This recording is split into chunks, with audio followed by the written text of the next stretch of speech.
All right, y'all. Welcome back to the Hot Nerd Network. I'm your host, Ethan.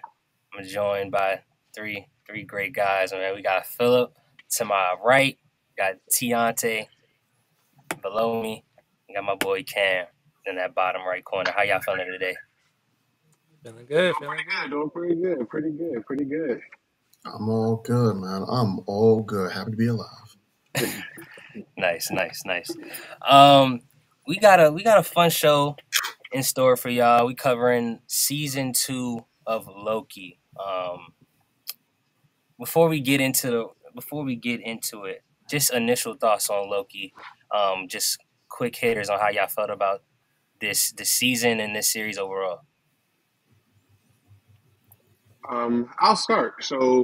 Um, when I first, okay, so season one of Loki was very well. But this season of Loki, I think it definitely changed the narrative for me. The first two episodes were a little bit of, I guess I was just going through the motions. It was like a Marvel production, so I felt like I had to watch. But and then I also went through, a great deal of skepticism because of, all the news going on with, Jonathan Majors and um, the state of Marvel itself. But when I tell you for me, from episode three until the end, oh, it was done superb. It was done superb. I think they did a really good job. We'll dive into it, but I really did enjoy this season of Loki in its totality. Even I think that episode three through six kind of made up for one and two, because one and two basically laid the groundwork for me. And then going forward, it just blew it out the water. So yeah, I was feeling this season. Got you. What about you, Cam? I thought it was. I'm gonna have to agree with the whole going through the motions thing for the first two episodes for sure. I Mhm. definitely think it. I think I read something about how it was supposed to be one full season and they split it up. I think that's exactly what I was feeling when it came back for that first episode. It almost Mhm. felt like it didn't feel like a season premiere episode. It felt like a let me just get you back into the motions of what we were already doing before. But other than that, I think they definitely stuck the landing hard Oh, yeah. and throughout the whole second half of it. Hmm. What about you, T? Shoot, Loki stays being the best Marvel show they have. It stayed that way.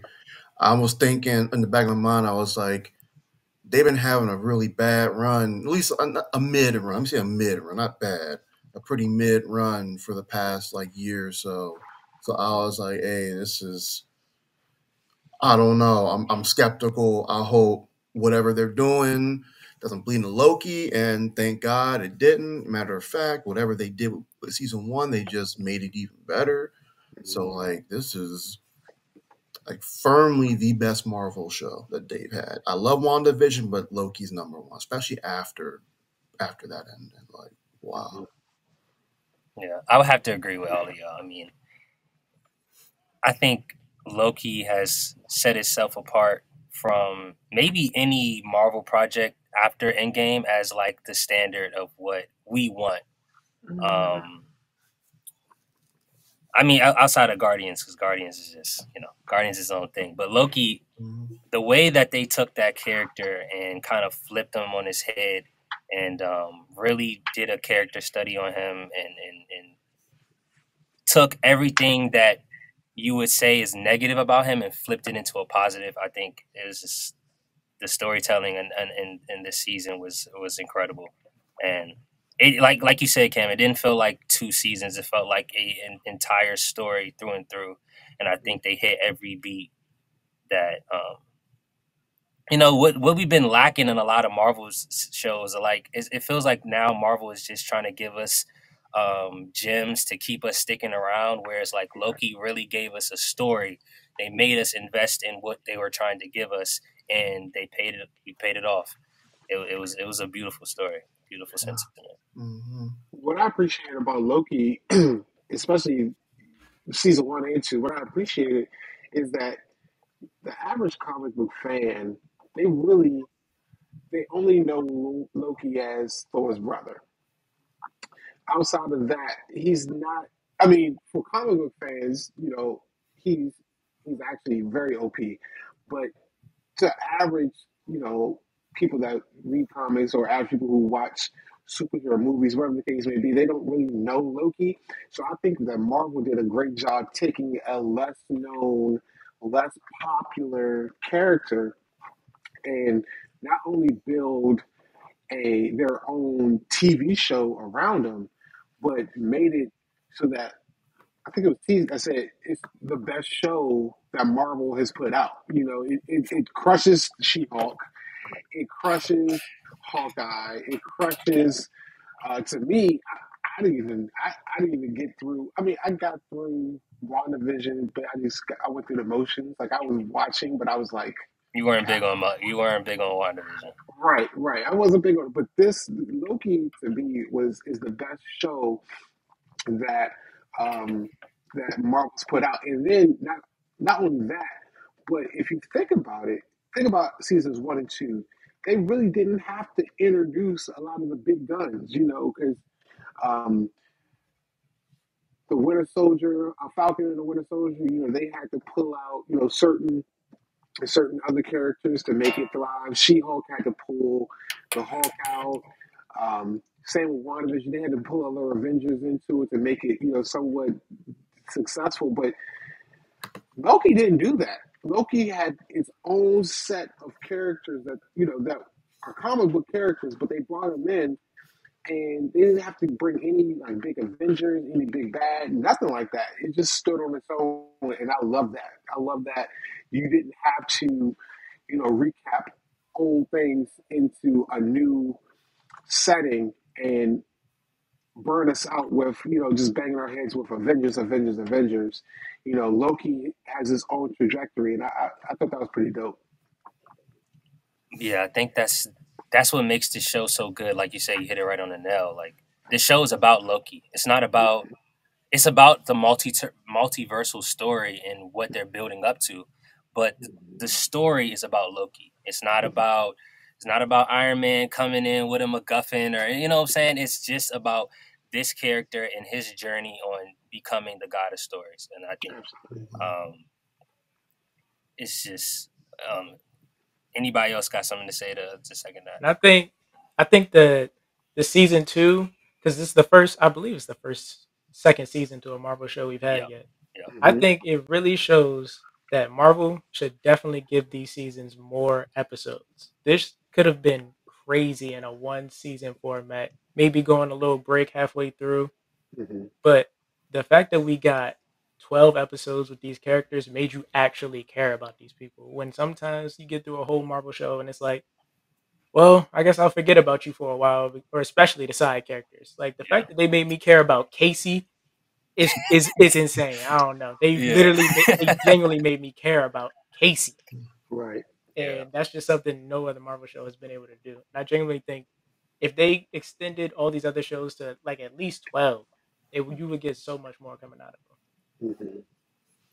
But But I think to kind of like piggyback off your point, yeah, then of course they made you care about Casey. I mean, this what Loki really does so well is that they really made you care about this like cast of characters. Like it is about Loki, but that whole cast is amazing. Like in terms of story and character, like everyone kind of had a story, Hmm.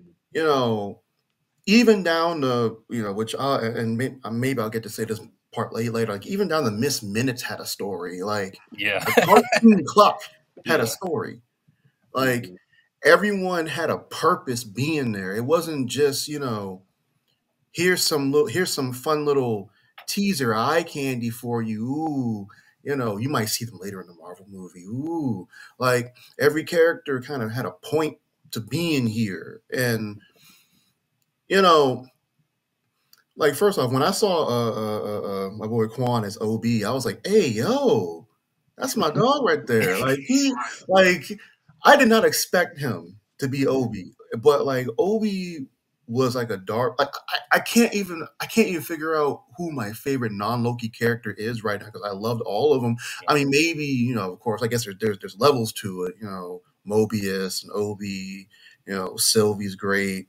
In most situations she's great. But even like even when I'm annoyed with her, it's like makes sense though. Like it Yeah. makes sense. I don't know if I'm allowed to say it right now. Can I just say it now?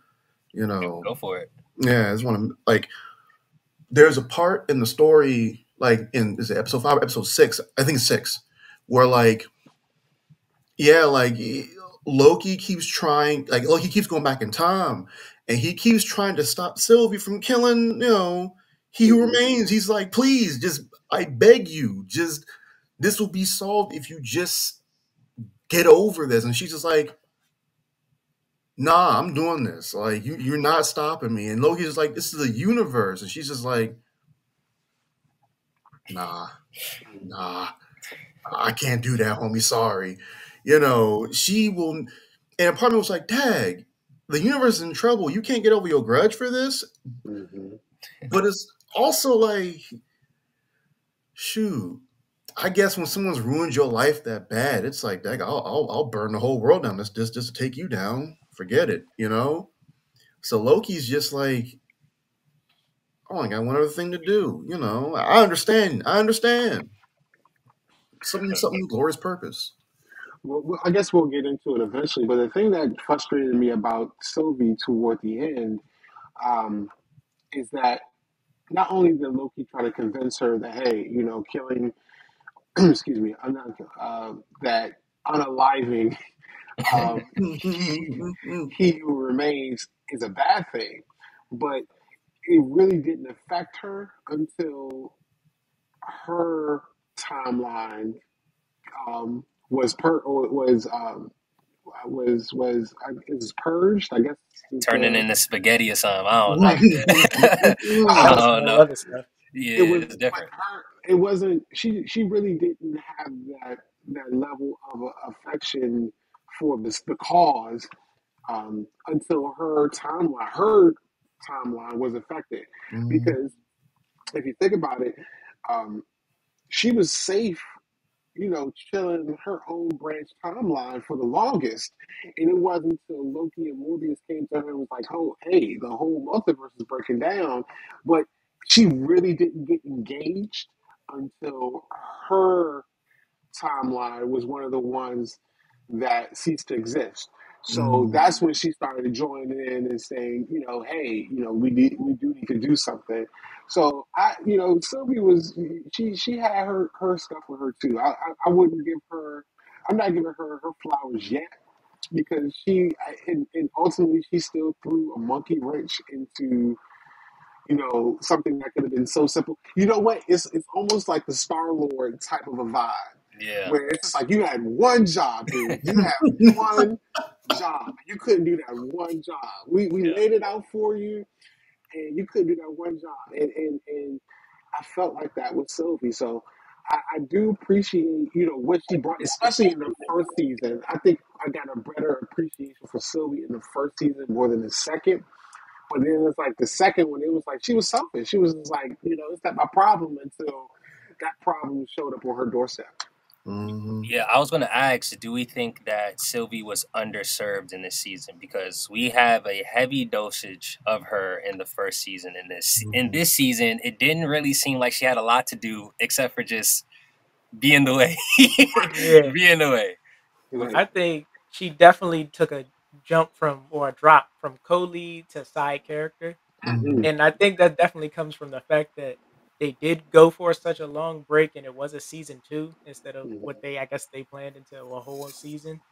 Because it almost feels like once she unalives He Who Remains, Hmm. she kind of just it's like I assumed that she was gonna go and try to find a branch timeline that was like the one that she was taken from. Hmm. Why was she so obsessed with working at a McDonald's? Hey Somebody Like, work at a man, Mickey D's, man. hey man, Serving burgers for them. Driving a Ford Ranger. that's a they 1981 McDonald's. Let's get it right. Hey, that It food was probably hits probably different. yeah, that food was probably crazy back then. I don't know. with the fried apple pies, I'll give it to her actually. She tried a burger and said, "Nah, I can't leave. Yo. I Like, need this, bro." You said that Big Mac sauce just hits 15-cent Big different. Macs, yeah, right? 15-cent Big Macs. it Nah, was kind of confusing the drop that she had from co-lead this side character. Honestly, for me, I think.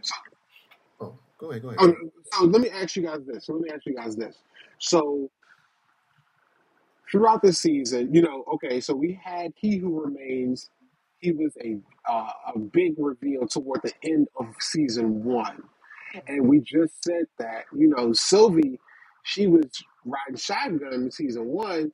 This season, she took a step back. She was more like a passenger, more like a third row. I would even give Sylvie like a third row type of a vibe. And um, Jonathan Majors, or He Who Remains, came, whatever you want to call him, he became the shotgun driver. He was a co-pilot. And then we had other people like Miss Minutes, we had Obi, we had Morpheus.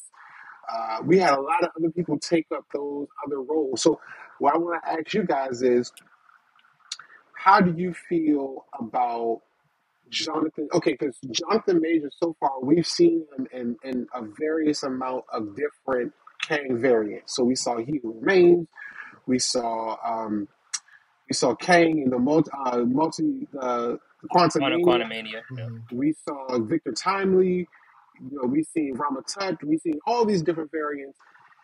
How do you think he's done in this season two? Do you think he nailed it? Do you think that there was something missing? Did you want to see more variants? Do you think we've seen too many so early? How do you guys feel about his character specifically? I feel like we. I'm happy with just Timely and He Who Remains being in Loki. I feel like you started adding a lot of Loki variant, Kang variants. Mm-hmm. The event, like then it will stop being about Loki, and then it'll just start being another bloated Marvel movie. Mm-hmm. Like Loki's a very focused, tight show, and focusing on like on Timely was good. Which, by the way, he nails that character. I'm just gonna say, Mm-hmm. like Timely. First off, that stutter is great. The way he interacts with all the cast is great. You know, when he starts macking on Renslayer, is like he, you know, Majors knocks the roll out the park. And even when you get back to him just being He Who Remains, it's like he's so punchable, Oh yeah, right? Like you really want to lay paws on him, but also he's so right though. Like nothing you doing is finna work, Loki. Like you got to do what you got to do if you really think you can fix the situation. That's why I like how he played. Like he different personalities and he plays each one perfect. Like what was that show where that one lady was playing like 3 or 4 different characters? Well, Orphan Black or something, I don't remember. Orphan Black. Yeah, Yeah. like this is on that level. Like Majors is knocking the Kang variants out the park, and all that stuff aside with like his like legal whatever, like his legal issues and whatever. It's going to suck when he has to leave this role and we have to get somebody else, because I think he's knocked every role at the park so far. Yeah. The only issues have been the writing. Like the stories he's been in. Like once again, Quantumania. But Loki. right. I had to agree. I think, man, Jonathan Majors does his thing, and pretty much everything he does. Let's be real, man. He's a phenomenal actor.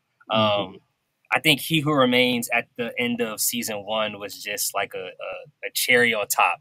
Like honestly, it was unexpected, and in his role, the way he played him, like kooky, weird, just oddly confident, but you're like, are you trolling right now? Like, Mhm. like is and then Victor Timely, the just the slimiest, just like,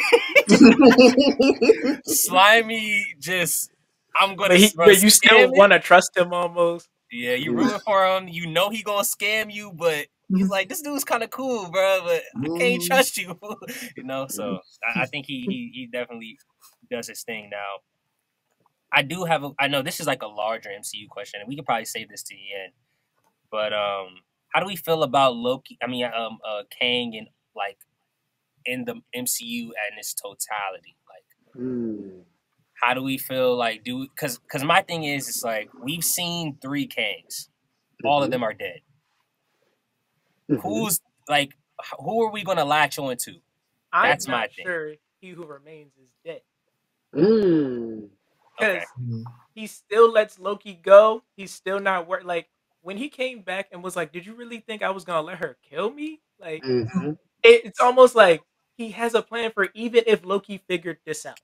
Mm-hmm. Is it's almost like you really can't get rid of this man at all. Mm. But He's but does that concern you that right now we don't have a Kang to latch onto? Because I think one thing that and again, this is about Loki. I'm not trying to make this a Yeah, larger MCU conversation, but the thing about Thanos that was so effective is that we knew he was coming. Mm-hmm. We know a Kang is coming, but I think that if we start focusing on, oh, there's a bunch of Kangs coming, it's Mm-hmm. gonna, for me, I think it's gonna be harder for us to get attached to this character and really understand the threat of this guy if there's just a gang of them as opposed to there's one guy that we should be worried about that's better than all of them, but there's the threat of all of them. Does that make sense? yeah. I, Absolutely. Yeah. Yeah. So our audience, you have to remember that. See, and this is the stand. When I look at Marvel films, when I look at Marvel. Period. I'm a comic book fan, so I look at the whole totality of Marvel. And when I first saw them unroll this current phase that we're in, I was excited because we had this come out. We knew the layout of where Kang was going to be involved in, but at the end of this phase, we had two things. We had Secret Wars and we had the Kang Dynasty, right? So, for those who don't know, Kang was a big part of Secret Wars, but so was Doctor Doom. So, what I was trying to figure out is how, like Ethan said, how are we going to latch on? Who is going to be the Kang that is going to spearhead these two movies? Because yes, Kang is in both Secret War, or he was a part of Secret Wars and the Kang Dynasty. However, there was one Kang, and it wasn't He Who Remains. It was one Kang that actually spearheaded all of this. So you still have the Kang from the 31st century. I think his name is Nathaniel Richards. Nathaniel You Richards, still, yeah. yeah, you still have him. You still have Iron Lad out there. You still have Ramatut. You still have the Crimson Centurion. You still have all these different variant of not Morbius. You still have Morbius. You have all these different various Kangs. So who's going to be the one that spearheads? And actually, I do think it's going to be He Who Remains, and this is why. Because if you look at the season one of Loki and then look at season two, Jonathan Major steals the show in both finales because his switch up game is incredible. Because just like T said, I'm watching it and then I'm thinking that they're just going to do an instant playback to season one where they did that whole scene at the end where Sylvie kills, she unalives He Who Remains. And when we get down to it, it's nothing like that at all. I mean, he's stopping time. He's fast forward. He's warping her out the picture entirely. He's like, okay, well, if this is the case, then let me know when you're ready to have a conversation. And he lets them go ahead and finish fighting out. So we see two different characters in this one scene. I just thought that was so cool. But again, I'm with Ethan. I'm really interested to seeing what Kang are we going to see from this point out. I do think it's He Who Remains, but I think it's in some kind of other situation that they haven't put us onto, and they might have, because the way this season was structured, we saw a lot of season one overlays on this one. So who's to say that later on down the road, something we've already seen in Loki or even in another. It might be from Quantum something we've already viewed. We just didn't see the bigger picture in that moment. If that makes any sense. Right. Um, I don't know who here has seen the Marvels yet. I mean, I don't know who here cares about a spoiler. I, Hmm. hey, Marvel's not bad. It was actually I pretty haven't fun. seen it yet, I haven't but seen it It yet. was I haven't fun. seen it yet. It was yeah, I haven't fun. seen it yet. It was fun. Yeah, Spoiler I'm alerts. hearing it's a Spoiler lot of alerts. fun though. Spoiler alerts. yeah, so like I don't because I'm because to kind of get to your answer, like there's something that and it's just a theory on my end, but we're getting breadcrumbs Hmm. towards what I think is going to happen. Hmm. So like I don't know if I want to say I I'm probably just, not, yeah, it's but like Let's save it for the end. Save it for yeah. the end. yeah, there's breadcrumbs. There's breadcrumbs, and I can see your vision because like we as for which Kang, I think we're probably gonna get another Kang, Mm. but it's definitely not gonna be from the main MCU universe. I don't know, like the sacred timeline, whatever you want to call it. We're probably going to get it from the sacred timeline. It's probably going to be, I don't know, like Nathaniel Richards would be a deep cut. Like comic book fans would probably sit there and be like, Who's this guy? yeah, they'd be like, oh, but like Morbius would be good too. I don't know, but I know we're going to get one like ultimate Kang, like the final Kang. Hmm. The king over all kings, and that's going to be Kang Right. Dynasty. But I don't Hmm. think Kang's going to be the villain for Secret Wars. No, Mm-mm. no. Yeah. Nah, Probably be Doom. Probably be Doom. I probably. think it'll probably be Doom, and then you can also introduce the Beyonders at that point. But Oof. that's gonna be hard to do because we had a whole film just to explain the Eternals. So Mm. Yeah. it's like you how are you just gonna throw the Beyonders in by the wayside just to, just as a caveat? Oh, these ridiculously OP characters that came out of nowhere. Who are they? So Like it's you gonna be haven't hard. even because like which Secret Wars are we talking about? We talking about the Secret Wars from the '80s, Secret Right. Wars from not talking about the 2015 one. Like we're talking about the 2015 one. Right. That's way too much. and That's a Like we don't even know lot. half the characters we gonna need for that yet. and we Nah. have a bunch of characters that we done forgot about already. Like, I think, man, the MCU's Yeah. Like where's Shang Chi fitting I into was this? just about Like to say, where is Shang-Chi? where is Shang-Chi at? What's up with them 10 rings? Why are they sending out a nah. beacon? They haven't even explained. Remember the end of Shang Chi where they're like the rings It's set like up it's a sending weird out a whole vibration. beacon. Like Yeah. Yeah, the weird. There's still an Eternal in the Arctic that no one's talked about. So it's, I'm gonna just believe that that Captain America 4 gonna address that like they've been saying, but I was I just saying. hope so. I hope so. I was just Falcon saying. versus an Eternal. Oh, stop. I was just Hey, saying that's that the Captain other America day. now. You better respect it. yeah. I'm like, how are you gonna?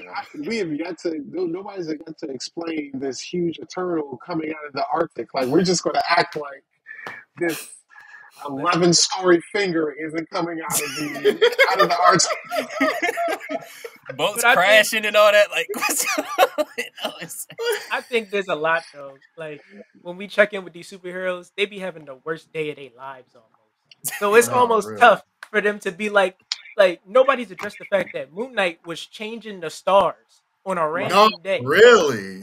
Hmm. Like fully was going back thousands of years on a random. Like it's hard to address that when you dealing with the worst day in your life as a superhero. So I'll give Oh him a little no, grace bro. with that.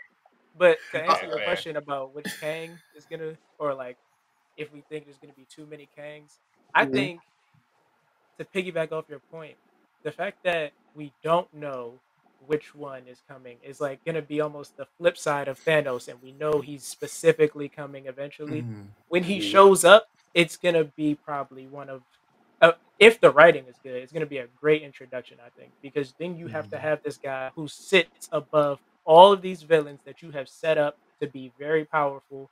Like you got, if he's not who he who remains, you got to have somebody that's like higher than him almost. And it's like, how do you do that? But I think if they get the writing right, it's gonna be a crazy introduction, and it'll actually like Mm-hmm. be a benefit to him. Absolutely, Yeah. absolutely. Um, let's talk about our main character. We when we meet him in this show, he steals the Tesseract and he goes to some weird planet, gets arrested by the TVA, and by the end, he's saving the TVA, sitting Mm-hmm. in his throne that he always wanted. Hmm. Just tell me how you guys feel about his development into where he is now, and how y'all feel about that. I think I think purely off of one line he says in this last episode is a testament to his development. The fact that he says that a throne is the last thing he wants is Hmm. just like a full circle moment almost. Because Hmm. now he's forced to take this throne that he genuinely would rather hang out with his friends over sitting in, but for the betterment of people he's never even met or knows or looked at. I think that's a crazy development from somebody who showed up on Earth and thought people were beneath him Hmm. just simply because they weren't born on Asgard. I think that's incredible development, honestly. Oh yeah. So I actually, other than so the other, I had two. Well, I had two comparisons. So the good comparison I have on character building is Iron Man. How when we first saw Iron Man 1 to the Iron Man we saw in Avengers Endgame. Um, Huge character building, huge world building. Um, we saw the good Tony, we saw the bad Tony, and then and when we first got introduced, we was like, who's this snobby prick? But by the end of Endgame, we're like, everybody's like in the theaters bawling out crying because Iron Man is gone, right? Mm-hmm. And then you have a bad example of Thor. You know, we've had Thor in his own set of movies. We've had him in Avengers, and then we had him in Guardians of the Galaxy. And but for whatever reason, I don't think that we've had the same affinity for Thor like we did with Iron Man. And when it comes to Loki, I just think it's amazing how not only did Marvel take this villain and have us really care about this villain, but you turn a quote unquote villain into somewhat of an anti-hero. So now I think 95% of the Marvel population is pro Loki. So I think and you've done that in all actuality in what like six. So it's at 12, maybe 14 episodes. We've totally because think about it. When we first saw Loki in episode 1, season 1, we were just like, oh, he's going to be the villain. And then come to find out he's not the villain, and then we actually care about this guy, and he's trying to save the multiverse instead of destroy it. I just think that not only is that incredible writing, but that's incredible just acting. To have somebody that is a pure villain in what two movies and a TV show Yeah. because he took over Vegas in What If. Mm-hmm. So you have this character who's in all actuality a villain, and he becomes a hero at the end. I just think it's just brilliant. And then, like I said, for the character himself, just the acting alone to pull that off, I think it's I can say it's on par with Majors in the fact that you can do so much with one character and then have another character do the same exact thing. I just think that's just brilliant writing and brilliant acting. Yeah, and I want to say two things. First, to piggyback off your point about how like why some like Thor's development isn't as good. I'll even throw in Banner, Hulk, like Hmm. Hulk's development as well. Hmm. And part of it is like Stark and Cap got out of there. Right. Like Stark is dead, and Steve is old Hmm. now. And he was like, "Nah, I'm not coming back. Have fun." So Hmm. he like we got a finality to their stories before once Endgame was done. Like they're not like they don't. they're done. Right. They did what they needed to do. They accomplished what they needed to accomplish. So it's like with Banner and Thor, it's like we're spinning the wheels still. Like, Mhm. you know, what are we doing with Thor? Banner might get better once they handle whatever they did at the end of She-Hulk, where I guess like with Planet Hulk or something. I don't know. Mhm. If we get World War Hulk, I'll be fine with whatever they did Oh for my us. goodness. If we get World War Hulk, He's gonna be Man, OP. if you give me Hulk, stop stepping on the Eastern Seaboard and causing the whole thing to shake, I'll be fine. But Mhm. like as for Loki specifically, I think it's so amazing that like when we first get this character, he's sitting here talking about I am Loki and I am burdened with a glorious purpose. Mhm. And you know, I put this people love to like people love to like study the villain more. You know, they love to focus on the villain a lot. Like you see with like the Joker movie, he's getting a sequel now. You know, like Penguin's going to get. I think it's going to get his own series with that the Batman universe or yeah, whatever. Like we're focusing on villains and what makes them tick. I think Loki's the best villain character study we have probably gotten. Like Mhm. Loki, and when you look at Loki, you understand like he's literally the runt of the family. You Mhm. know, this man, especially if you read the comics and pay attention to everything, like he's not even Odin's son. He's a frost giant who was adopted and he's just been looked down upon his whole life. He doesn't have a purpose within the larger, Norse, family, Odin's family. So of course he's gonna feel insignificant. Of course he's gonna act out and like fight his brother who gets more love than him. Like it makes perfect sense why he's doing everything he's been doing. Like I can't be like when you really see everything in its totality, Loki's just a person who just wants to feel like he has a purpose in life, you know, and his family never gave him a purpose. He's just a god of mischief. He's just a jester. Like, fun fact, by the way, and in a story, a Norse mythology story, apparently Loki gets a goat tied to his yeah, and the goat drags him. Like it's actually crazy when you look at the why do you stories. why do you know this? I like North. Hey man, I read stories, man. I like Norse mythology. Loki, it's T, crazy stuff what with they the put fun in here. facts, man. I gotta love it, man. T with the fun Hey man, facts. they put Loki through some crazy stuff in these Norse mythology stories. So I'm assuming with the same whatever happened to him then happened to him in the MCU. So it's like he is literally the butt of the family. So yeah, of course he's gonna be trying to take over Earth. Of course he's gonna try and ruin his brother's life. Join Thanos, do this Mhm. and do that. And now when you put him in a situation where he has nothing but like his own ego to face in front of him, of course he's gonna sit down and be like, "Oh snap! Like, what am I doing right now?" I thought I don't know about you, but I thought I was going to cringe really hard when he said I had to save my friends. Because I was like, Mhm. Loki? Friends? Mhm. That's weird. But then I was like, yeah, that's nice. It's nice Well, he got to that point. the part that got me actually is when Sylvie said that they were trying to play gods, and he was like, "Well, we're not playing gods; we are gods." Mm-hmm. And I thought that was like really powerful because he's right.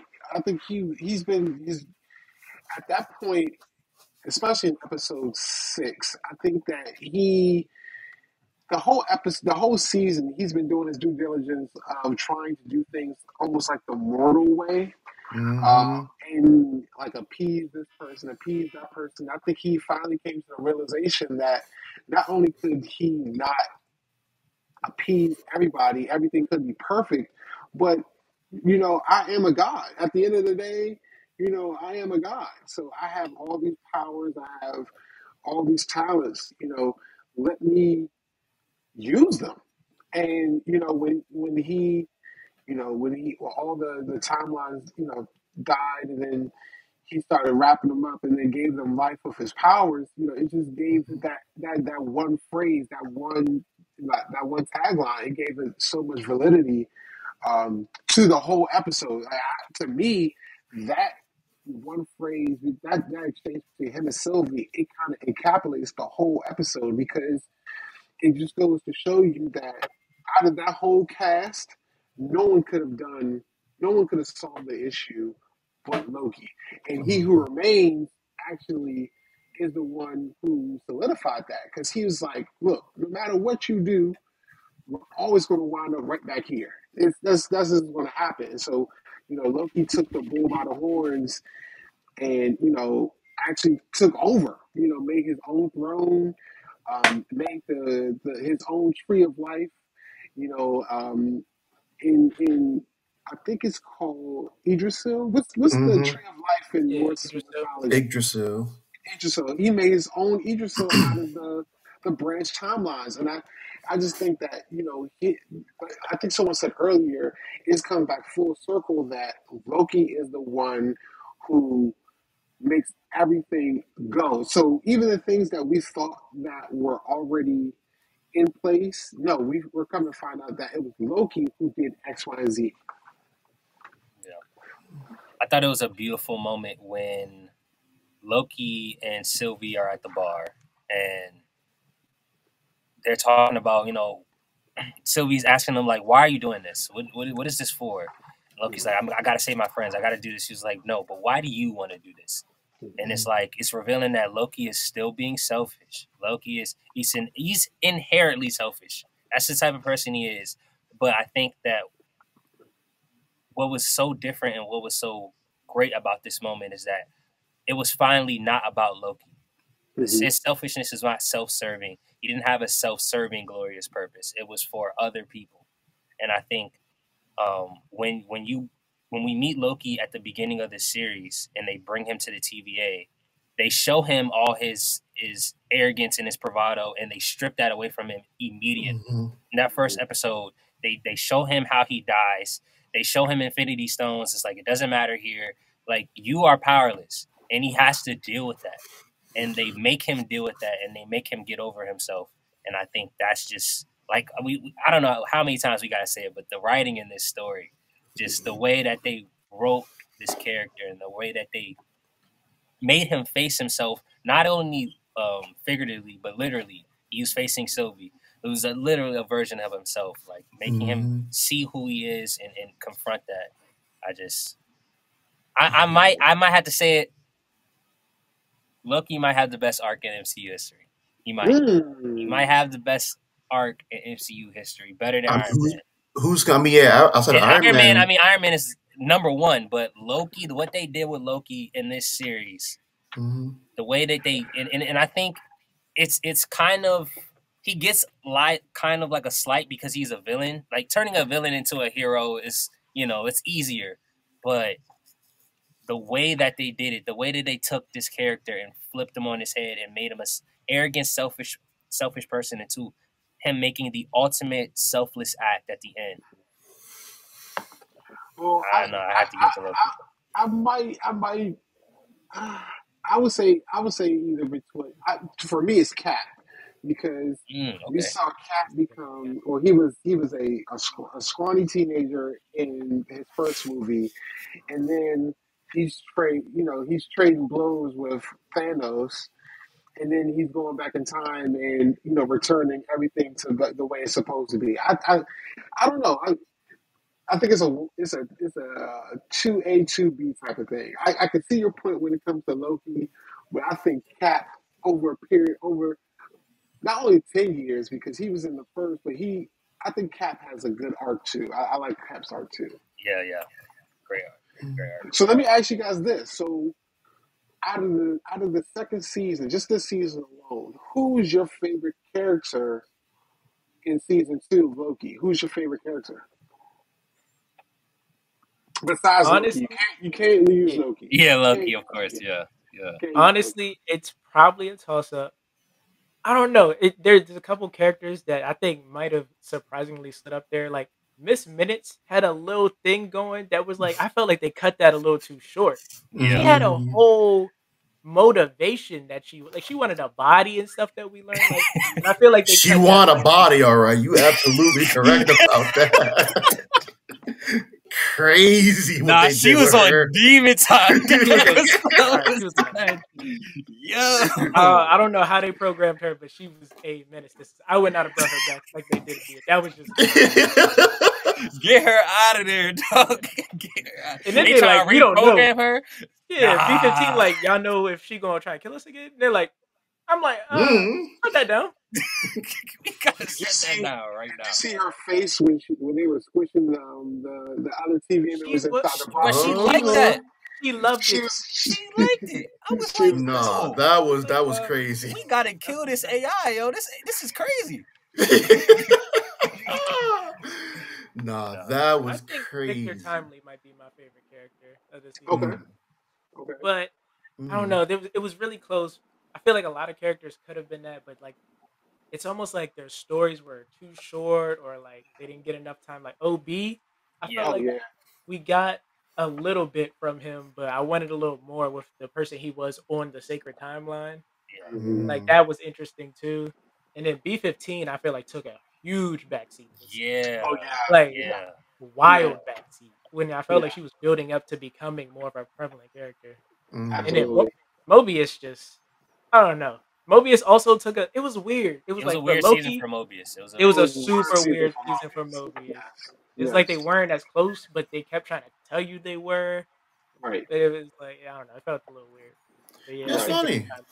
I actually liked Mobius's feel in this season. I think my main thing with Mobius was I liked how we finally see what he's like in this time, and like in his actual timeline, yeah. like what he was doing. And it's like in the first season, he's like, I don't really want to know what I was like. Like it don't matter to me right now. I'm doing what I'm doing right now. And over time, he gets so curious about it because Loki, and I think who else put it in his head, like. Sylvie got Sylvie. after him. He was Yeah. like, "You don't want to know, Mm, like You you don't want to don't know want at to know all. what your life is." mm. Yeah. And we finally see it, and he's like he does. It's not the greatest life, but like I mean, no, actually, no. Let me take that back because that house is kind of nice on a single parent's paycheck. I don't know, bro. I don't know. 2 kids. In 2022, ah man, bro, he living a Right. good life. I'm sorry. Even though his Like, kids was two menaces, or at They least were that looked they like. were menaces. Though. They definitely Right. were. hey man, They were. we love them kids apparently, so it is what it is. So Mhm. like, I think the only sad part is he's selling these like obsolete vehicle things. What is it, ski-doos, whatever they are. Mhm. So he's Jet selling skis. these things. Yeah, jet skis looking We stupid, understand. but it's We understand the love for jet skis hey Yeah, I man, guess now. everybody like what perfect they like. form and function. Like, Some people want to work at McDonald's. Some people want to sell jet skis. Right. hey, But that's a good point. I'm sorry, I was gonna say that's a good point though. That's a good point Good though. point. They were fine with the simplicity of their lives. yes, yeah, Like Mobius liked his life of just selling jet skis and being with his kids. B-15 was a pediatrician. She was cool with that. Like, OB's a failed Hey, author, but he's fine. But he's also a Why was physicist. Casey talk on about my boy Alcatraz? Casey. Yeah, Why was Casey that on was a little Alcatraz? crazy. That That was was insane. He pulled off a great prison escape, but in I want to know why he Alcatraz. was there. Why was that Alcatraz? It's Hey, crazy. my man was a full He menace in his he timeline. did it, and it like I was like and I guess it's because he's very resourceful in the Hmm. TVA. So, but why an inmate? Why they Right. an inmate into a desk guy? Right. That was a little crazy. Like, cause with everybody, you could see the You could kind of transition of see. why they worked where Hmm. they worked, and to transition to the CBA. Casey, I was like, I don't know right now. That was a little random. Not only that, I think that they undersold those different because somebody said earlier they could have that alone those different narratives could have been episodes in their own. We could have found out Hmm. why or what led their timelines to be purged and for them to be brought into the TVA because um, let's see, you had Hobie, you had B-15, you had Casey. we didn't learn what was the nexus event that caused their universes to be purged. So I mean, for me, I know I like weird stuff like that. I Mm. wanted to know, especially us getting a glimpse of their previous life before the TVA. What was their nexus event that had their universes purged? I feel like they didn't divulge that much information into that, and I thought that was kind of underwhelming. My favorite Mm. character is definitely OB, and just because OB throughout the whole season, it's like, yeah, the universe is going to collapse. Yeah, we're all, everything is going to cease to exist, but I just want to know why this one button isn't working. Like his total oblivious nature to how serious everything around him is, and he's so focused in on either this machine not working or something not adding up, even down to the interaction between him and Victor, where he was like, "Oh my God, you're Victor Timely. You wrote the TVA handbook," and everything around him is like going off. All these machines are just like beeping and going off, and he's like, "I just want Victor Timely. Can you sign my TVA handbook?" Like, I just thought that Obi was a cool character. I kind of Mm. when I watched episode two, I think it was when I watched episode two, I actually wanted to see more of Obi. I could have done more of Obi and less of Morbius. Actually, that's just me. Mm. Just because if you're telling me that the whole TVA was centered around Victor's inventions and then Obi's engineering, then that should have been the core of what we got in this particular season of of of Loki, because we would have got to see how Obi came up with the devices for them to go through different timelines. We would have gotten how Obi and Victor actually engaged with each other to become he who remains at the end. Like we just missed. I just felt like they just glossed over a whole bunch of stuff with the characters they already had. You brought all these guys into this fold, but you didn't explain to them why they were there and what the importance of them were in their previous lives to bring them to this Mm. point.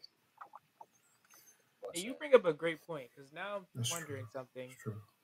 Did they just send Victor Timely back to his time period? I th- I Mm. think he's just his whole life is just rebooted now. So it's like Yeah. Yeah. But also, he's like, what do not. you do with the one that saw everything and has helped us this whole Exactly. time? Like, do they? Oh, It's yeah, because they let me talk make a. about how they're pruning a bunch of Kangs now with this new TVA that Loki created. Hmm. So, do they prune him, even though they fought Oh. so hard for Well, Sylvie the not to kill him? kid version of Kang that we saw, remember, Rebecca, she never was able to go back and put the book, the TVA book, back in. She Right. wasn't able to Hmm. put the book back into his window seal. So I'm guessing that Victor stayed a candle maker. He didn't become Right. Victor Timely, the inventor. Um, Hmm. so I'm guessing that's how that plays out. But again, it just brings me right back to that's where you have to eventually either bring in Nathaniel Richards or some other variant of Kang that he who remains. It's like a failsafe that Right. no matter what happens in the timeline, I always get to this point no matter what you do. And Mm. and for you to have a Kang in the 31st century, you have to make sure that everything goes right in a particular timeline. And I think that that's not only the sacred timeline, but it's some kind of way, something that we're not catching as an audience just yet. Yeah. Right. Right. All right. It's been an amazing talk about Loki, but I want to talk about the implications of this show. Mm, What's going to happen after the show? So we have Loki as the god of stories. He's watching all these timelines, all these realities. Um, Tiante alluded to it earlier. The Marvel is kind of reveals a little bit, of a little nuggets. I Hmm. feel like it's starting now. Like I feel like the multiverse stories are about to come. How do you think they're going to go about it now that Loki is the god of stories? Are we going to see Loki again? Are we going to see some boss? You know, Marvel loves their boss battles. Loki versus a version of Kang to stay in that chair. What do we think is going to happen? Like, first off, I agree. Like, thank like Loki, yeah, but Loki was a really good like, even if you just look at it as like a self contained thing, it's great. But with that, along with what the Marvels showed us, like, thank you, Faihi. You've given us a purpose now. Like, I swear, I feel like we just been meandering for 2 years, wandering through the wilderness. Take us to the promised land. Thank you. We finally getting somewhere. Like, now we are finally on a path to where whatever Kang, Ultimate Kang variant comes out, I think we'll see Loki again. Do I think he's going to throw hands? I don't know. His hands are really tied up, quite literally. Like, Right. if he lets go of those strands, like, the timeline might fall apart. He might be the thing where it's like they have to like, whoever the heroes are, they have to protect that Loki, because if whatever villain gets to him, murks him, whatever what villain, does whatever they have to do, like, it's going to spell GG's for the Marvel universe, and possibly for a lot of other universes. Wink, wink, nudge, nudge. So, like, it's yeah, he gonna be a big part of the story going forward. He is. Even if you don't see him, you know he's gonna be the thing that they got to protect. Right. I think. But No, go.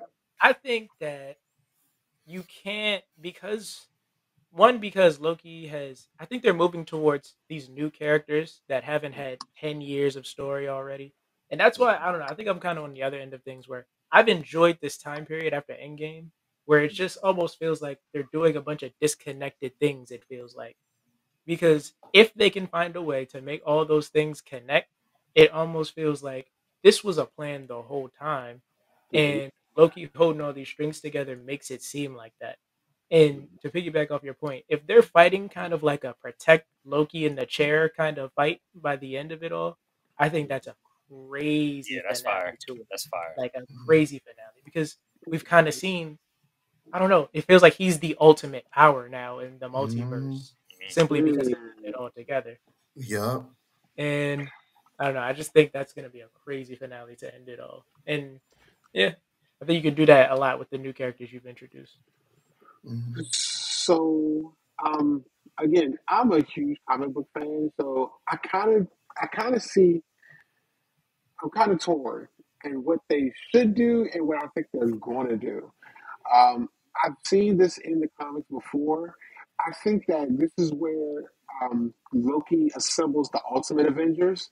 So, I think this is where he takes his, he's on the throne of all these different timelines, and in order to fight, because remember, we learned in Quantumania that Kang has already fought a vast amount of Avengers before, killed a lot of them.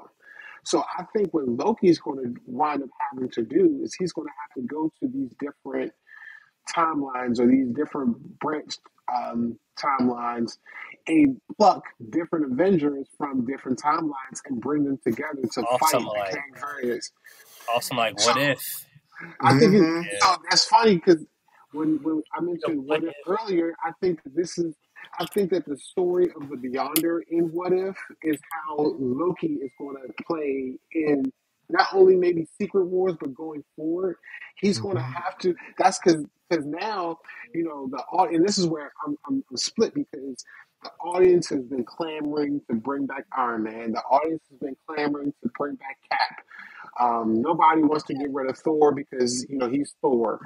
Um, but this is the prime opportunity where you can pluck a a Cap from a different timeline. You can pluck an Iron Man who didn't who maybe they didn't defeat Thanos in that timeline, but he still has all his, you know, Iron Man technology, all that kind of stuff. I just think he goes to different timelines and plugs different variants to fight the various Kangs. And it may be, you know, our 616 cap goes against Ramatut, or, you know, you get Iron Man who goes against the Red Centurion. You know, it's just he's methodically purging through these different timelines to get specific Avengers to fight specific Kangs. And I think that's where we're going. But there's been, you know, I've mentioned this on a previous show that I did. There's seems to be an underlying theme when it comes to Marvel, and that's everything that happens. It's already been written. It's just that we're watching it. If you think about it, no matter how much the Avengers or whoever goes back in time, we always come back to a point of reality where no matter what you've gone back in time to fix, you still come back to that same point. And it's been like that in Loki. It was like that in Across the Spider Verse. It was like that in Infinity War. It was like that in Endgame. No matter what they did, you still came back to a point where it was inevitable. We were going to get to that same point, no matter what. And I think that's the same thing for Loki. You know, we have all these Kang variants. We have all these branch timelines, but in all, we still have to get back to the sacred timeline. So how do we get back there? That war still has to be fought, and I think that's the war that is going to be fought. That's the big multiversal war that the He Who Remains spoke of. I'm Mhm. excited, man. I'm I'm so Yeah, excited. excited. I'm I'm so excited. excited. yeah. Yeah. Before we get out of here, you guys want to do a series rating, season rating? How y'all feeling? You want to do series or a season? Either one. Either Let's do one. season. Let's do Let's do season. Let's season. do This Okay. season. season. Season. Let's do season. All Let's right. do season. All right. Who wants to start us off? I'll go. I'll Are probably we give going it a. out of 10 or Yeah, I was 5? gonna Yeah, out say. of 10. Out of 10. Out of Out of 10. 10. Okay. Okay. I'll probably give because I felt like it was a bit of a slow start. Like it felt a little weird at the beginning 2 episodes. I think I'll probably give it like I want to give it an 8, but I'm gonna have to give it like a 7 out of 10 probably. Mm, Okay. okay. Okay. For me, I give it a 9. I give it a 9. I think the writing, especially in episode 5 and 6, I think they just trumped what we saw in episodes 1 and 2. So I give it a 9 out of 10. What Mm. about you, T? I'm a, I'm gonna give it an 8. Yeah, it's like even like looking back on it, I'm out my phase of just watching and being excited. I'm like, that was a really good character study. Hmm. Hmm. Like that was just that writing was so good. I can't give it anything lower than an 8. Like you that wasn't just good for the MCU, that was good TV writing, Correct. period. Like Walter White levels of like, why are you doing this? I know I'm trying to be too exaggerative, but it's like, you know, it was that good. What's the dude from Mad Men? Friggin' Don Draper levels of just examining a Hmm. person. All right. Yeah, 8 out of 10. Yeah, I had to agree with Phil. I had to give it a 9. I think that Hmm. just with the context of last season, what they were able to do and can carry the story on, the characters that we met along the way. I think that last episode carries it up to a 9 because like Mm, it without the episode, I'll probably give it like a 7 or 8. But the way that they capped off that character, the conversations that they are having, the lines, it's I can't deny it. It's a 9. Can't deny hmm And honestly, I might backtrack and bump it up to an 8 because this one point that I really like. Besides like the first 3 episodes, there's like no fighting in the show. Hmm. Mm-mm. And that for a Marvel property, that's a big accomplishment, I think. For it to be this good huge, and there's Good like point. no fighting in the entire show almost is Good amazing. huge. point. It's Good I, funny. point. I love Secret Invasion, but the worst part of it was the last fight. Mm. So yeah, Literally. yeah, For that show, it's the opposite. That last episode, God man. But we on Loki. We on Loki. You know what I'm saying? We gonna stick with the positive. You know. Any last words? Any final things we gotta say before we get out of here? No, man, I'm just excited. Not only this, I, I appreciate the success of Loki. I just hope that they keep on the same trajectory, because I don't want what I don't want the success of Loki to be. I don't want the downfall of what shows like She-Hulk and Hawkeye had, where you're bringing in secondary characters because the writing is subpar. So if you keep with exemplary writing, I think that Marvel is in good hands. But if you just are throwing characters out there because you've got endless amount of characters, I think that's a bad recipe. Agreed. Kind of piggyback off that. I really hope that this shows Marvel that more episodes in these seasons Hmm. will carry them so much farther. Like we will genuinely care about these people, and by the end of like a 12, maybe even like 10 or 11 episodes of the season. So that's Hmm. really what I hope they carry on from this. Right on. Right on. All right. Thank you guys for watching. Thank you guys for listening. Make sure you guys follow the Instagram, the TikTok at Hot Nerd Net. Make sure y'all follow the YouTube. Um, I got my show Basement Bros coming out on Thursdays. Phil, if you want to plug your shows and anything coming up on the network. Oh yeah, so we got the first word. Me and my dad, we do a weekly show. We're covering Invincibles coming up next. Yeah, Um, we just yeah, got finished doing Ahsoka. If guys want to check that out, we got finished doing Ahsoka. But we're starting Incredibles. I'm sorry, Invincible next. And then I think we have Pantheon. I have Pantheon with Sydney coming up next month. So those are the two things I got coming up. dope. If you guys want to plug yourselves, y'all can. T and Cam, letting people I know don't who really y'all are. got much. Just like What about you, T? Hey man, just I don't know. Follow me on Instagram. And look, my Instagram is complicated to spell. Just All right. just find me. We'll Find drop Yeah, we'll yeah, drop it in the we'll put it in the description, comment. man. Make sure y'all follow. Thank you guys for watching again. We'll see you guys later. Peace out.